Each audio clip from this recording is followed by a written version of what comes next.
నేను మీ నాగబాబుని. మన దేశంలో కులం అనేది మనకి నచ్చినా నచ్చకపోయినా ఒక సోషల్ రియాలిటీ.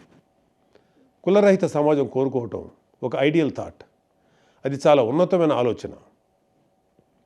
మనం గుర్రం జాషువా గారు చెప్పిన విశ్వనరుడు అనే పరిణితి అందరికీ వచ్చిన రోజు మనకు అసలు రాజకీయ పార్టీలు అవసరమే లేదు. నేను కాపు కులంలో పుట్టాను. నా కులం మీద నాకు గౌరవం ఉంది. అయినా వేరొకరిని కించపరచినంత వరకు ఎవరి కులం మీద వాళ్ళ గౌరవం అభిమానం ఉండటం నేరమేమీ కాదు కదా. అయినా కులం అనేది అందరికీ బై బర్తే కానీ ఎవరికి బై చాయిస్ కాదుగా. మనం ఎక్కడ పుట్టాలో మనం నిర్ణయించుకోలేం, కానీ ఎలా బతకాలో అది మాత్రం మనం నిర్ణయించుకోవచ్చు. బట్ రాజకీయాల్లో ఐడియల్ సినారియోస్ కన్నా ప్రాక్టికల్గా ఉంటూ రియలిస్టిక్గా మాట్లాడాలి కాబట్టి కులం అనే రియాలిటీ గురించి మాట్లాడక తప్పదు. అందుకే పవన్ కళ్యాణ్ గారు ఎంతగానో ఆలోచించి జనసేన మూల సిద్ధాంతాల్లో ఒకటైన కులాలను కలిపే ఆలోచన విధానం గురించి చెప్పారు. మన సమాజంలో పెద్ద సంఖ్యాబలం ఉన్న కులాలు చిన్న సంఖ్యలో ఉన్న కులాలను భుజం తట్టి ప్రోత్సహిస్తే మనకి సామాజిక న్యాయం అనేది ఆటోమేటిక్గా జరుగుతుంది. అందుకే కళ్యాణ్ గారు ఒక మాట అన్నారు, రాష్ట్రంలో అధిక శాతం జనాభా ఉన్న కాపులు ఒక పెద్దన్న పాత్ర పోషించాలి అని. దీనికి మంచి ఉదాహరణ మొన్న జనసేన పార్టీ పోటీ చేసిన అనకాపల్లి అసెంబ్లీ సీటు. అక్కడ 40% కాపులు ఉన్నా కూడా జనసేన ఆ సీటుని ఒక బీసీ సోదరుడైన గౌర సామాజిక వర్గానికి చెందిన శ్రీ కొణతాల రామకృష్ణ గారికి ఇచ్చింది. కళ్యాణ్ గారు చెప్పినట్లుగానే కాపులు గౌరులు కలిసిమెలిసి పనిచేసి ఆ సీటుని గెలిపించుకున్నారు. అసలు జనసేన మీద కులముద్ర వేసి విషం చిమ్ముదామని చూసి ఎవరైనా ఈ ఒక్క ప్రశ్నకు సమాధానం చెప్పగలరా? 40% కాపులు ఉన్న నియోజకవర్గంలో 20% ఉన్న గౌర సోదరులకు టికెట్ ఎందుకు ఇచ్చాం? అలాగే విశాఖపట్నం సౌత్లో కూడా కుల సమీకరణాలు పక్కన పెట్టి బీసీ యాదవ సోదరుడికి సీట్ ఎందుకు ఇచ్చాం? ఎందుకంటే మేము కులాలను కలుపుతూ ముందుకు వెళ్ళాలి అని మనసా వాచా కర్మణ నమ్మేవాళ్ళం కాబట్టి. కళ్యాణ్ గారి సిద్ధాంతాలను జనం కూడా నమ్మారు కాబట్టి వైజాగ్ సౌత్లో జనసేన అభ్యర్థి వంశీకృష్ణ యాదవ్ గారికి రాష్ట్రంలోనే అత్యధిక శాతం ఓట్లు వచ్చాయి. ఎందుకంటే ప్రూఫ్ ఇంకేం అవసరం లేదు.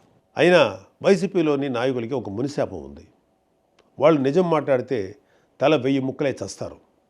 నోరు విప్పితే చాలు అబద్ధాలు, లేదంటే బూతులు. ఈ రెండు తప్ప ఏమీ రావు వాళ్ళకి. చిన్న అవకాశం దొరికినా ఏవో మాయమాటలు చెప్పి కులాల్ని రెచ్చగొట్టి కుల రాజకీయం చేయటం వీళ్ళకి వెన్నతో పెట్టిన విద్య. అయినా ముఖ్యమంత్రిని బూతులు తిడితే జైల్లో పెట్టక ముద్దెట్టుకుంటారా? ఇలాంటి వాడికి కులాన్ని ఆపాదించి కులచిచ్చులు పెడదామనుకునే మిమ్మల్ని కూడా అరెస్ట్ చేస్తే దరిద్రం వదిలిపోద్ది. అయినా కాపు కులాన్ని పట్టుకొని తాగుబోతులు తిరుగుబోతులు అంటూ పిచ్చి పిచ్చిగా మాట్లాడే అంబటి రాంబాబు లాంటి వాడిని కాపు కులానికి ఒక ఐకాన్గా రంగాగారి బొమ్మ పక్కన రాంబాబు బొమ్మ పెట్టి రుద్దే మీ వైసీపీ బ్యాచ్ని నేను కొన్ని ప్రశ్నలు అడుగుతాను. వీలైతే సమాధానం చెప్పండి. 1. 2024 ఎలక్షన్లో గ్రేటర్ రాయలసీమలో అంటే పాత ప్రకాశం, నెల్లూరు, చిత్తూరు, కడప, కర్నూలు, అనంతపూర్ ఈ 6 జిల్లాల్లో దాదాపుగా 15-20% బలిజ కాపు ఉన్నా కూడా ఒక్క ఎంపీ సీటు కూడా ఇవ్వలేదు. 74 అసెంబ్లీ సీట్లలో ఒక్క పరుచూరు తప్ప ఇంకా ఏ సీటు కాపులకు ఇవ్వలేదు వైసీపీ. ఈ వైసీపీ కాపు నాయకులు ఒక్కరైనా అంటే అంబటి కానీ పేర్ని నాని కానీ జగన్ని ప్రశ్నించారా? 2. రాజంపేట ఎంపీ సీటు ఎప్పటి నుంచో బలిజలు ప్రాతినిధ్యం వహిస్తున్న సీటు. వైఎస్ రాజశేఖర రెడ్డి గారి స్నేహితుడు అన్నయ్య గారి సాయి ప్రతాప్ కూడా అక్కడి నుంచి గెలవడమే కాకుండా కాంగ్రెస్ హయాంలో కేంద్ర మంత్రిగా కూడా అయ్యారు. అలాంటి సీట్ని జగన్ మిథున్ రెడ్డికి 2014లో కట్టబెడుతుంటే మన టైగర్ అంబటి, లయన్ పేర్ని లాంటి వాళ్ళు ఎక్కడ నిద్రపోయారు? 3. అసలు మీకు అంత తెలివే ఉంటే మీరు ఆ పార్టీలో ఎందుకు ఉంటారు? అసలు మిమ్మల్ని మీరు ఒకసారి ప్రశ్నించుకోండి. పవన్ కళ్యాణ్ గారిని ఓడించమని పిఠాపురంకి మిథున్ రెడ్డిని పంపాడుగా, అదే బూతులు తిట్టడానికి ప్రెస్ మీట్ పెట్టమని మిమ్మల్ని పంపేవాడు.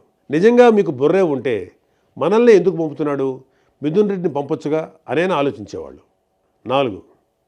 అసలు రాంబాబు పక్కన రంగా గారి బొమ్మ పెట్టాలి అని ఐడియా ఇచ్చిన వాడిని ముందు మీ పార్టీని సస్పెండ్ చేయండి జగన్ గారు. మీ 11 సీట్లలో 6 సీట్లు పోయే ఐడియా ఇది. మీకు నిజంగా రంగా గారి మీద అభిమానమే ఉండుంటే ఆయన కొడుకు రాధాని పార్టీ నుంచి టికెట్ ఇవ్వకుండా బయటికి పంపేసి రంగా గారిని తిట్టిన గౌతమ్ రెడ్డిని ఏదో నామకే వాస్తే సస్పెండ్ చేసి మళ్ళీ ఏపీ ఫైబర్ నెట్ చైర్మన్ చేసేవారా? 5.